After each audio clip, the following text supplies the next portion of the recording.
100,000 people are expected to lose their jobs in March. Let's have a look. Hello everyone, Florian Heise here and welcome to another episode of HeiseSays. Grab your stein of coffee and let's have a look at this article from Yahoo Finance. So 100,000 Aussies are expected to lose their jobs in March according to Treasury, well, as JobKeeper is phasing out.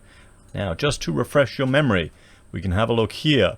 This is the percentage of employed people on JobKeeper in each state. This is the one that really shocked me. In Victoria, it's 8.76%. In New South Wales, 7.95% of those people employed. Queensland, 6.84%. And it'll be up this coast here. You've got the tourism coast of Queensland.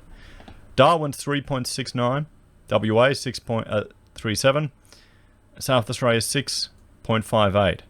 And Tassie over 6%. You can see the hundreds of thousands of people that are being supported by JobKeeper, everyone. So 100,000 people losing it and 100,000 jobs gone is going to have an impact. Right now we're sitting at an unemployment rate of 6.6%. That's the ABS unemployment rate. I'll bring up the Roy Morgan one if you're not familiar with it. They use a different methodology for determining the unemployment rate. It's all to do with they interview people and if you were looking for work and the particular survey period. But really, if you had 1 hour of work in that time, you could be considered employed. I don't know, if you're worth a lot. So if we have a look here, we'll scroll down.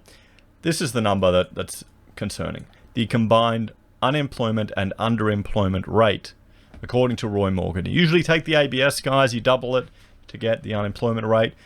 Chuck on the underemployed, people who aren't getting enough hours, you're looking at 21.7% of the workforce. Over a fifth of the workforce, everyone. So, this is going to happen, everyone. The government is supporting some businesses that just aren't viable anymore. It may be through no fault of their own, but it happens. You'd have to feel sorry for someone who's put all their heart and soul into a business and the government just keeps kicking them. It may just not be viable now with all of the potential risk of restrictions, lockdowns, unable to trade. There's only so much you can pivot. So roughly 100,000 Australians currently receiving JobKeeper but working 0 or very few hours will be at risk of losing their job entirely when the wage subsidy program winds down at the end of March, a Treasury official has said. Well, yeah, if you're working 0 hours, you're not working, everyone. The JobKeeper wage subsidy scheme, which has been extended twice but at reduced payments, will conclude on the 28th of March. Now, I wonder if those people that are on JobKeeper working 0 hours, maybe just maintaining that link, I wonder if they're still going to get all of the other entitlements that they're accruing. How many of these businesses are trading while insolvent as well?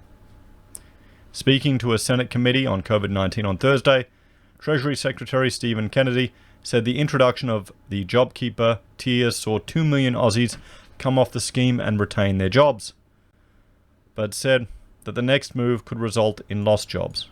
The next move will be different because we're not moving to a lower level, it's ending, he told the committee. I'd expect it will mean there's some people's employment that won't be present and job losses that will come of that. So here's the thing, if you're on JobKeeper and you're not working any hours and you're in an industry at risk, what have you done to plan for that? What could you do? Could you use the time to learn new skills? Could you try and get out there and network if you're in a state that can? Can you, look at another career or find other work? Because it may not be coming back. When asked to put a figure on how many jobs would be lost at the end of the scheme, Kennedy said there would be a small proportion of the 1.3 million people on JobSeeker that would be working 0 or low hours. That could be the order of 100,000 people, which was roughly the number of people at the end of JobKeeper 1 who were on 0 or low hours and who moved to other employment or moved away from those firms, he said. Kennedy noted that the fallout should be mitigated by the general recovery of the economy and the labour market, noting that he doesn't expect the downward trajectory of the unemployment rate to be disturbed as a result of the JobKeeper's conclusion. So we'll have to see if Treasury's right there. If we're going to continue, if we're not going to see a spike in unemployment. What do you reckon? You think you can turn off a tap that's supporting hundreds of thousands of the employment of hundreds of thousands of people, 900,000 people? Do you think you can turn that off and there'll be no job losses? It won't affect unemployment? Come on, really? What precedent can you base that on? There's going to be less money flowing through the economy as well. Is it hopium, guys? Are they adding something different to their coffee? Because I'm being cheap. I'm not adding anything. No milk to this one. No sugar even. What are they drinking at Treasury? The fact is that many businesses are, to use the language that is often used with me, well cashed up and able to invest. And if they have the confidence, they will invest, he said. Well, wasn't the Reserve Bank pushing the commercial banks to lend money to businesses, and the uptake was much lower than anticipated?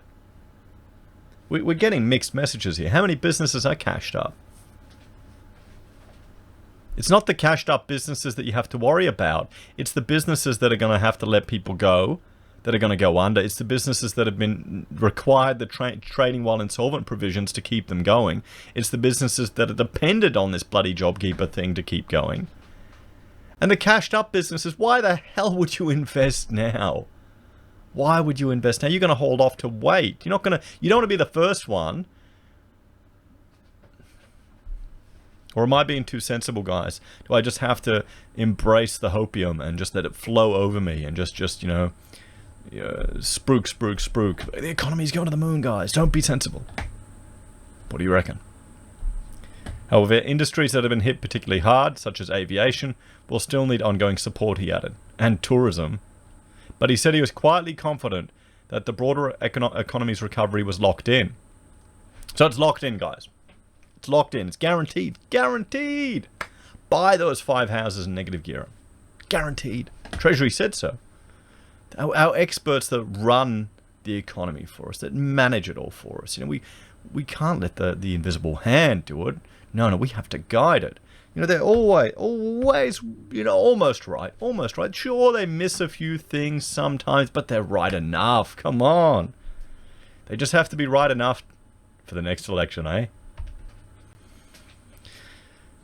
Treasury Secretary hints at support for job seekers' rate rise.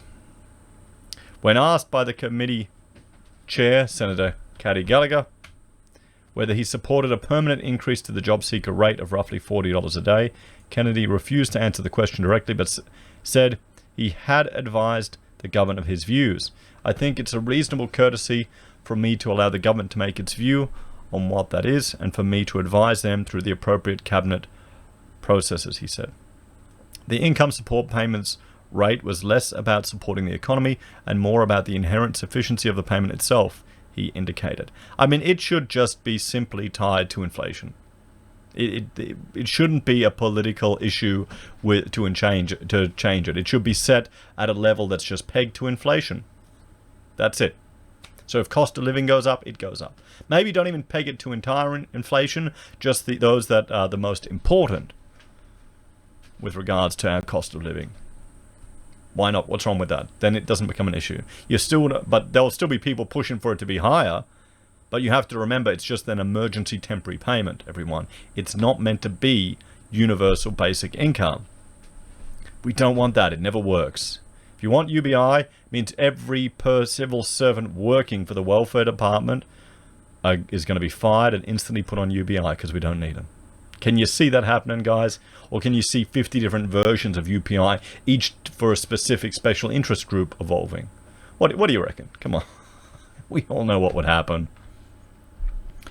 The point I would make about JobSeeker in this next phase is somewhat related to JobKeeper, is that it's much less about its macroeconomic circumstances now, and it's much more about the decision that the government needs to make in light of the adequacy of the payment, how it intersects with incentives to work.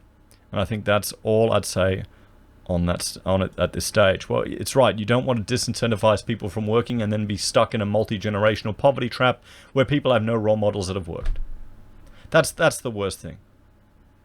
I can't imagine that, having parents that didn't work.